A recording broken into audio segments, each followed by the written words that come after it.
Super trucker tip of the day. Lap, pal. Pow, lap. Tonight, we're talking about coupling and uncoupling. And what are the two most overlooked secrets to coupling and uncoupling? Pow and lap. So to begin with, we're going to couple. So first thing you want to do, this is your fifth wheel plate. And this right here is your fifth wheel trailer apron.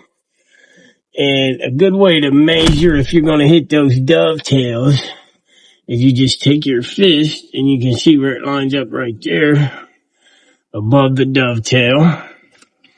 And then you line it up right here.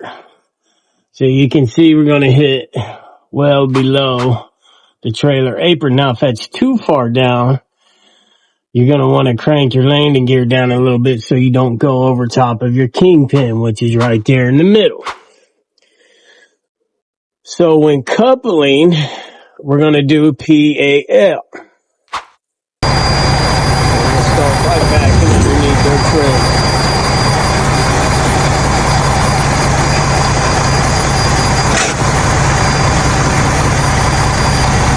The tug test.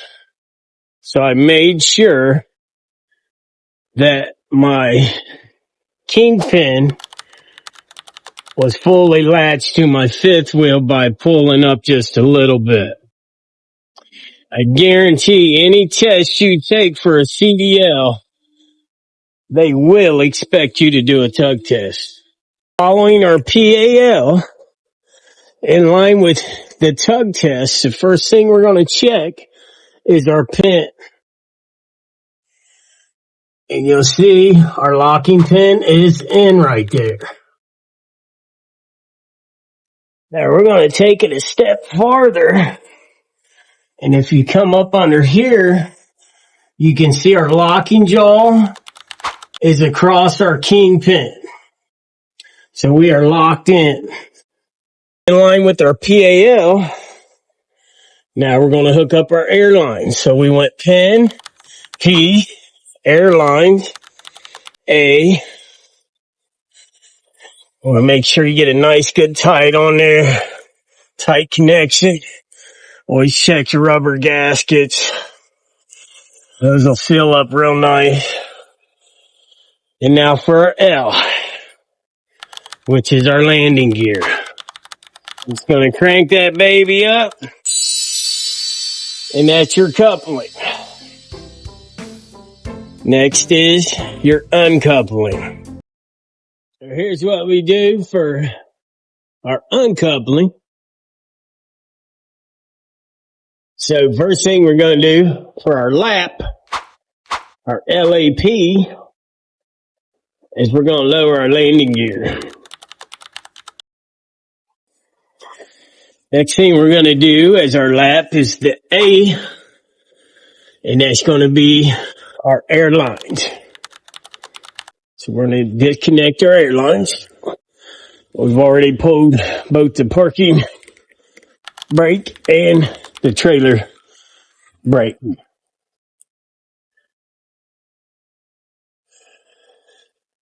So we've got those. And then the third thing, the P aspect of our lap, is we're going to pull our pin, our locking pin.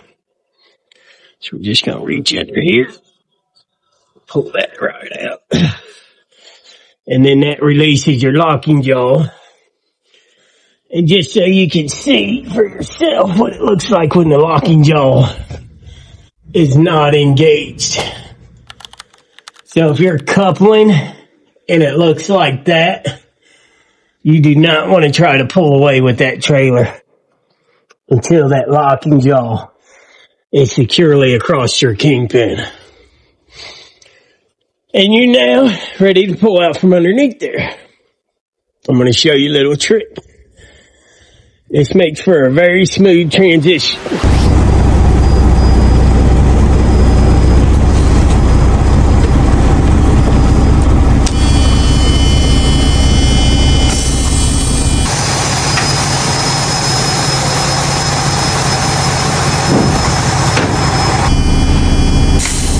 And you'll notice I left a small gap. And the reason for that is, you seen when I went under the trailer earlier, it lifted the trailer off of the ground a little bit. And that makes the landing gear much easier to work with. So because the previous driver knew enough to drop that a couple inches above the ground, watch how easy it is to turn this landing gear. Easy breezy, pumpkin peasy. Now, if all the weight of that trailer is on that landing gear, it makes it much harder to crank that landing gear. Super trucker tip of the day. Subscribe.